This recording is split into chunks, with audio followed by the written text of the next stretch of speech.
یعنی جو بلوچستان اس زمانے میں، پھر خلیل صدیقی صاحب جو معروف اسکالر تھے اور کالج کے پروفیسر تھے، ڈائریکٹر ایجوکیشن بھی رہے، وہ بورڈ کے چیئرمین بن گئے تھے. تو انہوں نے مجھے بیلا میٹرک کا امتحان لینے کے لیے بھیج دیا. اب بیلا کا میں آپ کو بتاؤں کہ اس زمانے میں جانے کا کوئی ایسا آسان راستہ نہیں تھا. میں بولان میل جو کوئٹہ سے کراچی جاتی تھی اس میں بیٹھا. اچھا کمال یہ کیا کہ بورڈ والوں نے کہ تمام کوسچن پیپرز کے بنڈل اور آنسر شیٹس کے بنڈل دونوں اٹھا کر میرے ہاتھ میں دے دیے اور کہا کہ آپ خود لے جائیں اور خود اس کی حفاظت کا بندوبست کریں. تو میں بڑا گھبرایا ہوا سا، بڑا ڈرا ہوا سا کہ کہیں یہ مجھ سے گم نہ ہو جائیں یا راستے میں کہیں چوری نہ ہو جائیں. ان کو اٹھا کر میں بولان میل سے پہلے کراچی گیا. پھر کراچی سے میں نے، اس زمانے میں بڑی بسیں چلا کرتی تھیں، ان کے ذریعے سے میں بیلا پہنچا. وہاں گورنمنٹ ہائی اسکول سینٹر تھا. وہاں ہیڈ ماسٹر صاحب نے مجھے ایک کمرہ دے دیا، پرچے بھی وہیں رکھ دیے گئے، بنڈل بھی وہیں رکھ دیے گئے اور امتحانات شروع ہو گئے. بیلا کے لوگوں کے میں آپ کو بتاؤں کہ بیلا ویسے ڈسٹرکٹ لسبیلا کا ہیڈ کوارٹر تو نہیں ہے، ہیڈ کوارٹر تو اتھل ہے، لیکن بیلا خاصا ترقی یافتہ چھوٹا سا شہر تھا. جام آف لسبیلا جو جام کمال صاحب ہیں، اس وقت تو ان کے دادا ہوا کرتے تھے جام عبد القادر، ان کا ہیڈ کوارٹر بیلا ہی ہے، لیکن ڈسٹرکٹ کا ہیڈ کوارٹر اتھل ہے. تو اس علاقے میں نے دیکھا کہ وہاں زبان بھی ذرا مختلف تھی. لاسی زبان جو وہاں بولی جاتی ہے وہ کچھ سرائکی اور سندھی سے ملتی جلتی زبان ہے، اور انتہائی شریف لوگ اور انتہائی بھلے مانس لوگ.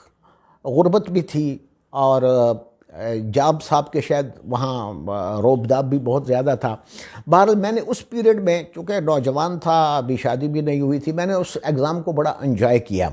اور وہاں جب وہ رات کو میں سویا کرتا تھا، گرمیوں کے دن تھے شاید، تو گرمیوں کے دنوں میں جب شام، تو ساتھ ہی ایک سینما ہوا کرتا تھا، اور وہاں سے نور جہاں کا ایک نغمہ روزانہ چلا کرتا تھا، گائے گی دنیا گیت میرے. یہ نغمہ جب چلتا تھا اور رات کا ٹائم اور اوپر چاندنی ہوا کرتی تھی، تو وہ راتیں بھی مجھے میری یادوں میں بڑی لطف اندوز یادیں ہیں. بہرحال وہاں سے امتحان لے کر تو میں بخیر و عافیت واپس آیا. پھر اسی پولی ٹیکنک کے زمانے میں ایک دوسرا امتحان لینے کے لیے میں خزدار گیا. یہ اس زمانے میں خزدار بھی جانے میں جو ہے یہ ویگنیں جو ہوتی ہیں، جن کو وہاں منی بسیں کہا جاتا ہے، اس منی بس میں کوئی کچا راستہ تھا، کوئی 6 گھنٹے کا سفر ہوا کرتا تھا کوئٹہ سے خزدار تک کا. ابھی تک یہ RCD شاہراہ جو کوئٹہ کراچی کھلی ہے اور جس پر شاندار بسیں چل رہی ہیں، یہ اس وقت نہیں تھی، یہ بہت لیٹ بنی ہے.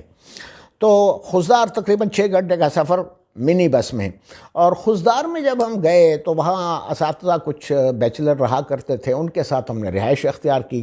اور وہاں وہ BA کا امتحان تھا، اس میں میں ڈپٹی سپرڈنٹ تھا، اور سپرڈنٹ ایک راجہ نثار صاحب ہوا کرتے تھے جو کسی ہائی اسکول کے سینئر ہیڈ ماسٹر تھے، وہ سپرڈنٹ تھے. میں چونکہ اس وقت پولی ٹیکنک کا انسٹرکٹر تھا، 16 گریڈ میں تھا، اس لیے مجھے ڈپٹی سپرڈنٹ لگایا گیا. BA کا ایگزام تھا.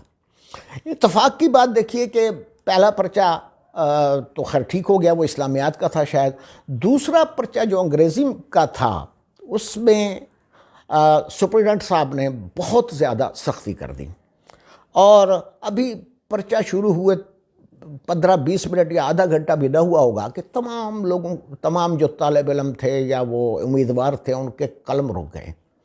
اب اس حالت میں ایک بہت ان کے چہروں پہ ایک عجیب سا تاثر ابھر آیا کہ جیسے ابھی کچھ ہونے والا ہے. چنانچہ وہی ہوا، جیسے ہی کسی بچے نے کوئی پرچہ ورچہ نکالا نقل کے لیے، تو سپرڈنٹ صاحب نے اس کو پکڑا، اور پکڑتے ہی تمام طالب علموں نے اٹھ کر سپرڈنٹ صاحب کو پیٹنا شروع کر دیا. خیر یہ تو بڑی عجیب، میں نے ان کو چھڑانے کی کچھ کوشش کی، کچھ بچانے کی کوشش کی، لیکن اتنے زیادہ طالب علم تھے، پورا حال بھرا ہوا تھا، اور وہ سب کے سب مل کر وہ بھی لڑتے رہے. بڑے بہادر آدمی تھے، لڑتے رہے بچوں سے، لیکن انہوں نے شکست نہیں ماری. لیکن بچوں نے بھی ایسا رویہ اختیار کیا کہ مجھے بہت تکلیف ہوئی. میں بھاگ کر گیا پرنسپل کو، میں نے بتایا کہ بھائی ایسی صورت حال ہو گئی ہے. لیکن اس پر کوئی ایکشن نہیں ہوا، بلکہ الٹا ان سپرنٹینڈنٹ صاحب کے خلاف یہ بات ہونے لگی کہ جی آپ کو تو امتحان لینا ہی نہیں آتا۔ ڈپٹی کمشنر صاحب نے بھی ایسا ہی کوئی تاثرات بیان کیے کہ جی آپ نے تو نظم و ضبط کی صورتحال خراب کر دی ہے وغیرہ وغیرہ۔ یہ صورتحال، یہ دو امتحانات میری زندگی میں بڑے یادگار ہیں جو میں نے پولی ٹیکنک کے زمانے میں لیے۔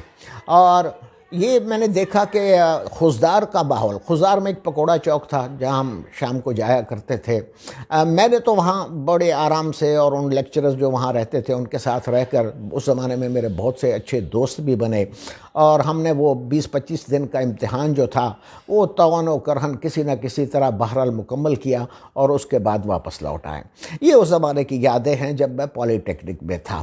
انشاءاللہ اگلی قسط میں پھر مزید کچھ باتیں میں بیان کروں گا اور پھر یونیورسٹی کے معاملات بھی سامنے لاؤں گا۔ اجازت دیجیے، اللہ حافظ۔